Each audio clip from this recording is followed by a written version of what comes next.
Hello, hello, everyone. Welcome to our second week of your best year yet, the Business Alchemy experience for more fulfillment, impact, and abundance in 2024.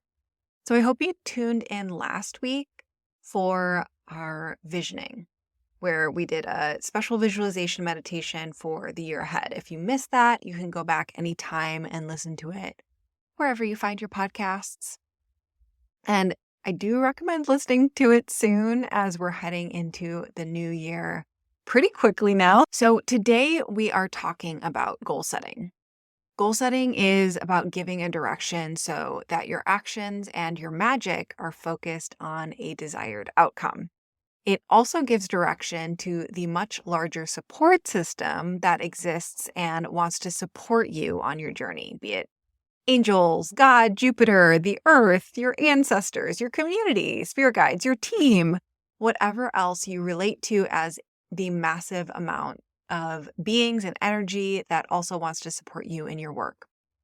We are so lucky as magical business owners because we have so much more support than muggle-owned businesses who solely rely on their blood, sweat, and tears.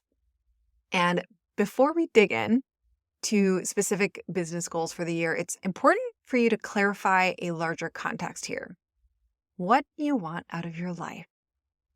So, like I said, the subtitle for this little podcast series is the Business Alchemy experience for more fulfillment, impact, and abundance in 2024. And I really want you to take away from this series how to get those three things. Defining what you want in your life is your key to make sure that 2024 is the year that checks the fulfillment box. And don't worry about how to get there today. We're digging into all those details in a future podcast episode in this series. Today is just about setting that target to begin with, because you need a target to know where to aim your energy. Basically, if you want to go after something, you have to first know what it is. Sounds super basic, but setting goals for what you want is a surprisingly potent kind of magic. So I know we all want to get to the juicy goal setting, but let's start with talking about why we should be setting goals, because that's the best way to know what might be blocking our goals from coming true. Some people are afraid to set goals because they're afraid that they won't like what they get. They don't want to get clients because they're afraid they might hate them and be trapped in the contract. They don't want to fall in love because they're worried their partners might be needy or take up too much of their time. They actually don't want a house because what about property taxes? And how are they going to clean a house that big? And on and on. Our unconscious minds can come up with an endless number of reasons why we can't have the things we want, or we don't actually want the things we want. And a lot of the time, we don't even realize that they're excuses. We just see them as facts, but they're not facts. They're fears or our unconscious minds trying to keep us safe. So I just want to give you a permission slip right now that you can handle it. And you can change your mind. If you get your goal and you hate it, then pivot. Change your goal. Change your business. Dump the guy. Whatever. And I don't know if you're like me, but I'm someone who I often don't know what I want or what I truly want until I somatically feel it. So I have gotten rid of excuses the excuses I used to have of like, I have to be 100% clear on what I want before I can commit to it. When over the last few years in business and life and manifestation and all the things, I've really leaned into, I often don't know what I want until I experience it. So I actually need to fast track getting what I want so I'll know if I need to pivot. I'm sure not everyone's like this, but I've definitely met other people who feel the same way of like, I actually don't know what I want until I don't know if I'll hate it until I get it. And sometimes you do hate it. Sometimes there is something a little bit wrong about it, and that's okay. you suddenly have significantly more information than you did before, and you're not just stuck in this rut of indecision. I'm personally someone who am miserable when I'm in indecision. So the quicker that I can get out of indecision and jumping into and towards a specific goal, the happier I am. So if a part of you deeply wants something, then the best way to get clarity is to get the damn thing and see what happens. You are smart enough and capable enough to know how to handle the situation when it comes and to resolve it or find someone to help you with it. So now it's time. Grab your journal and ask yourself, and I will put these questions in the show notes in case you want to circle back to them when you're not driving or doing whatever you're doing. But don't forget to actually do it. Actually journal it out. And these are questions, or not 100%, but some of these are inspired by Amanda Francis's book, Rich as Fuck. I know that she is and can be a somewhat controversial person, especially for those people who care about the earth. But I have found these series of questions, or what I'll start with, these series of questions, just so incredibly potent. And I just want to give credit where it's due of where I first saw them and was so impacted that I wanted to share them with other people. So the first question is, what do you really, truly, totally want? Actually spend time answering that one. What do you really, truly, totally want? Like, make an experience out of it, okay? Like, get into bed, put on something cozy, get a cup of tea. Actually give yourself time to answer it, not just be like, I have to answer this as quickly as possible.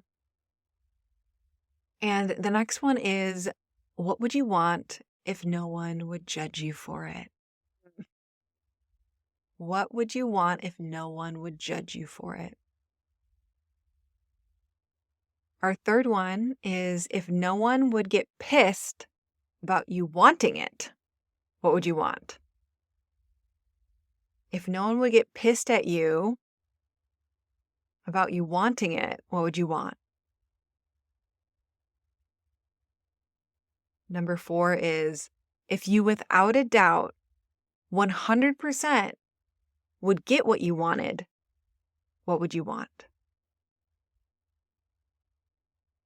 If you without a doubt 100% would get it, would get what you want, what would you want?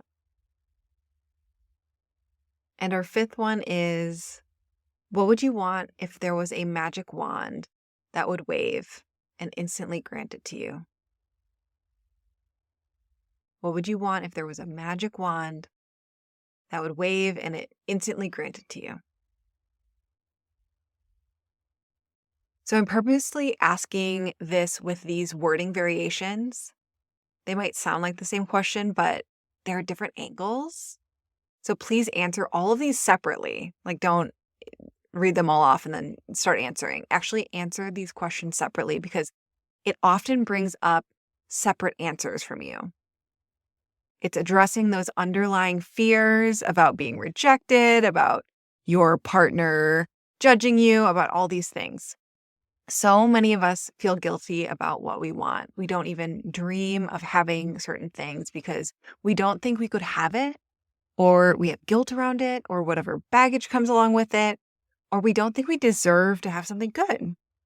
We won't even add something to favorites on an online store because we have a twinge in our hearts that we can't afford it, or what will people think of me? So we can't even admit to liking it or wanting it. So with this, go into each area of life and look at what you truly want. They can be deep wants, like a more rich spiritual life, or things that you might tell yourself you shouldn't want because they could be considered flashy or shallow, like a brand new car or a month-long trip to Tahiti or a fully funded emergency fund. Ugh. Write it down. And I want you to go into this for where you live, who you spend your time with, how much you work, who's on your support team, both in a business sense and a personal sense, if you have pets, if you have children, what your friend group is like, and so on. These goals can be diverse as you are, so don't be afraid to include everything. Okay. This is part 1. So part 2 of this, and yes, again, this is in the show notes. Make the time for it. How do you want to feel?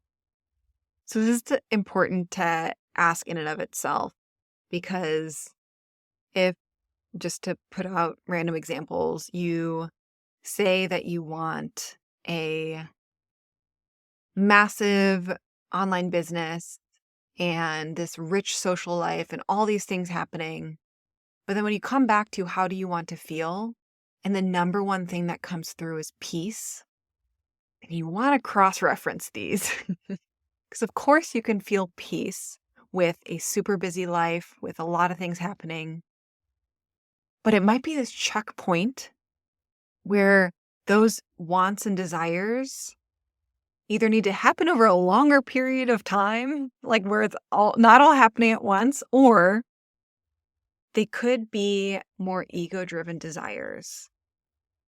Because if you know that your number one desire is peace, or for yours, maybe it's excitement or whatever, or pride, but if it's, for example, peace, then what needs to change about your goals? And we haven't even gotten to the goals yet, but what would need to change about your wants so that it prioritizes peace? Okay, and the second part of this feeling bit is, how would getting what you desire from our part 1, how would that make you feel? This is an important separate step because you don't want to fall into the trap of hitting goals while still feeling miserable or unsafe or stressed the fuck out. Often we want what we want because we want to feel a certain way. We want a 7-figure business because we'll finally feel powerful or safe. We want a spouse because we think it'll make us feel loved. Or a Porsche because we'll feel wealthy. The key here is there's no guarantee that getting what you want will make you feel that way. Of course, if you're not making enough to pay your bills or live in a safe part of town or afford healthy food, that's a different story. But after covering base needs, how we feel is affected very little about what happens externally.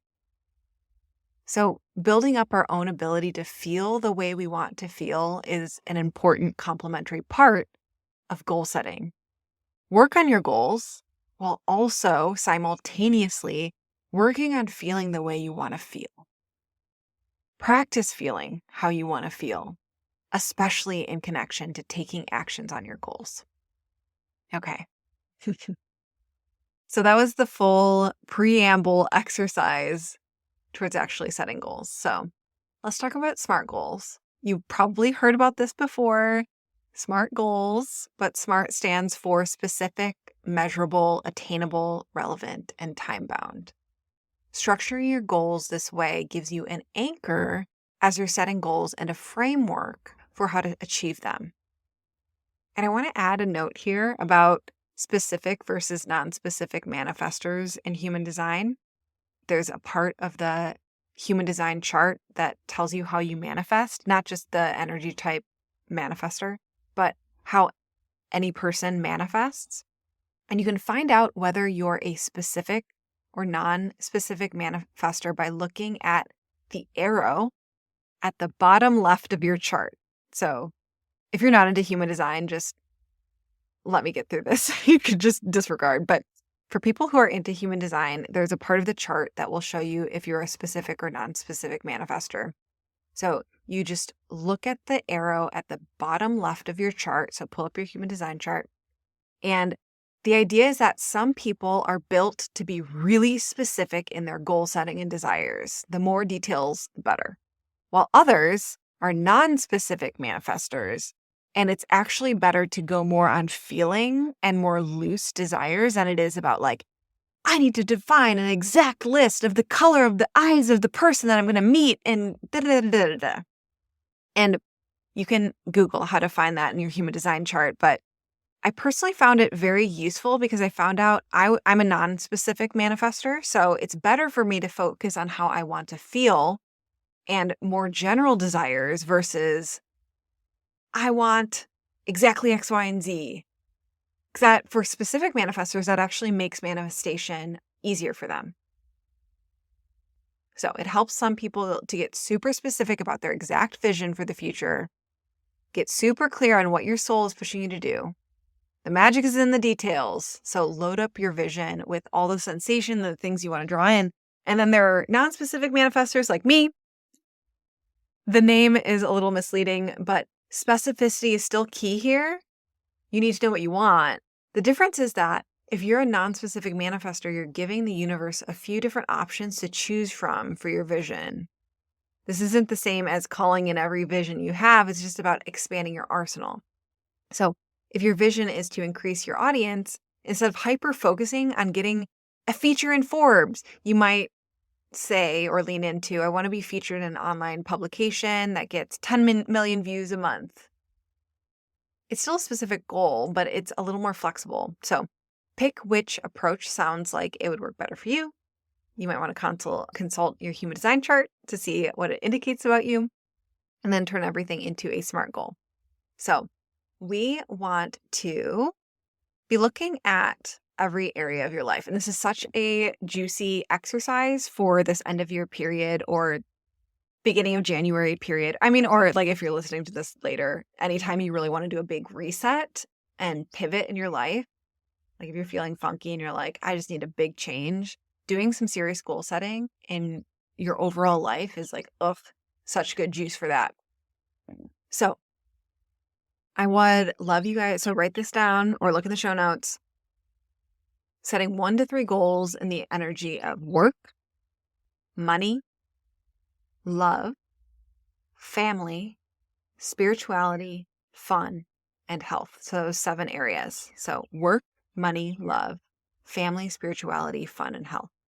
So for example, in the fun category, your goal might go from this, if we're talking about basic goal setting or wants and desires going into a SMART goal, it might go from, I want to learn to kite surf, to, I'm going to find a kite surf instructor and book a session by February 15th.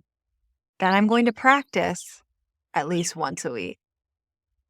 In the family category, your goal to buy a house could become, I'm going to buy a 4-bedroom, 3,000-foot house on Maui, wherever you want to buy your house, by June 2024. In the spirituality category, your goal to take more time to do magic might become, I'm going to set aside 10 minutes every morning to do my gratitude ritual. In the money category, your goal to make $1 million might become, I'm going to spend the first 3 months of 2024 carefully nurturing my audience so that they're ready for the launch of my life-changing program in November that's going to generate a huge influx of energy and cash in my life. And so on. So what looks like a more vague desire becomes very time-bound, like, right? We're going all those specific, measurable, attainable, relevant, time-bound parts of it. And you may need to do a little research in this process, right? These can be multi-step goals. So reframing from a vague desire to a tangible goal could require you to have that research phase, like in my kite surf example.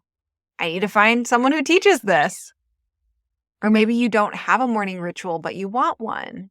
Then you need to actually decide what it's going to be. So make a date that you'll decide what the morning ritual will be, where you'll start doing it. For the money category, I do want you to set your annual revenue goal. This will give you a template for what you want your income to look like, which will help guide you as you're planning your business and career moves. And if you did last week's visualization on the podcast, then you can use that connection point to help define your revenue goal. You can listen to that guided meditation again and ask the soul of your business and ask your future self for help setting that goal. So you can just go to last week's episode to do that.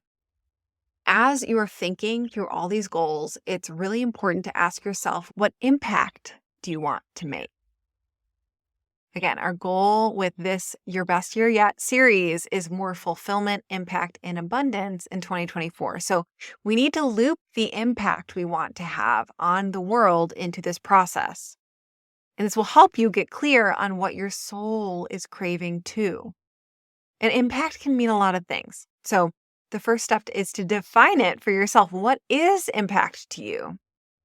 Maybe it's sharing your message with 10,000 people or 1,000,000 people, or helping 10 women fall in love, or giving 1% of profit to charity, or being able to retire your husband from the job he hates. Whatever it is, take some time to define it. What do you want your impact to be? It can be a bunch of things. Like for me, 5% of my revenue for my core program goes to reforestation. It is incredibly important and meaningful to me to reforest the earth and give habitat back to other species beyond humans and to mitigate climate change. So that's something that is very black and white, right? 5% of total revenue, not just profits of Regenerative Business Creation Lab, goes to reforestation projects. And also for me is bringing in that impact piece, just to give it another example, is being involved locally politically is really important to me. It makes, in my opinion, a significantly bigger impact than a lot of other stuff that we can do. Actually knowing the problems that are happening in your direct local community and participating in it, participating in the conversations, building that community. So go define that for yourself. And of course, embodiment is so helpful for this process because in order to dig deep and understand your desires, you have to connect deeply to your feelings. You need to go through the process of reaching your goal and feeling into it. So look back over the goals you've set now that you've gone through this process of defining your desires in a super deep way, connecting in and how you want you to feel and how you want your goals to make you feel. And also then setting those SMART goals in those 7 areas. Let's go back after you've set your goals. How do you want to feel this year? Do each of these goals make you feel that way?